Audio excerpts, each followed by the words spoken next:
I will be discussing issues of national interest, of international alliances, how to beat dictators, win freedom, stability, and strength. But let me start on a personal note. Although I'm Poland's foreign minister, my wife, as some of you know, is American. But most of you may not know that our son is actually an American soldier. My heart and duty are therefore with Poland, but my interest lies also in keeping America prosperous and confident enough to stay faithful to its allies. As Fred already mentioned, I grew up in Poland that was still a Soviet colony. After decades of struggle, we won our independence.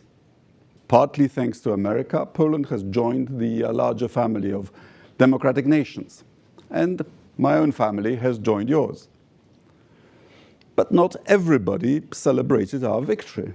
In 2005, Vladimir Putin said that the collapse of the USSR was, and many of you know the quote, the greatest geopolitical catastrophe of the century. His invasion of Ukraine is part of an effort to restore the power and cruelty of what President Ronald Reagan called the evil empire. But he's not alone.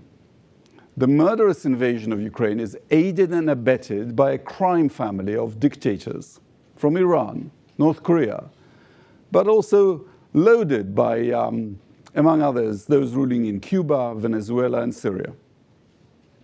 Putin, in turn, helps his fellow despots fuel chaos in the Middle East, Asia, and here on your southern border. He welcomes Hamas in Moscow, and his propaganda supports the terrorists. China helps Russia economically, and in turn benefits from cheap oil and gas that Putin is selling to fund his war machine. They all desire to destroy the stability of America and to create victory where it is not deserved. All this is now under threat. The peace that we achieved after two murderous world wars and the taboos that we set, which was that you may not change borders by force. This is threatened, but we can still set it right. There are only 3 steps separating us from a more secure and stable world. Take them together, and we will prove we can stand up for our interests and defeat these dictators. Fail, and we invite more thugs onto the world scene, and this would have dire consequences.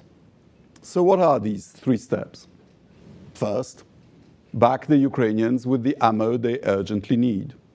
Second, invest in our security to create a deterrence so powerful that it dwarfs Putin and his cronies.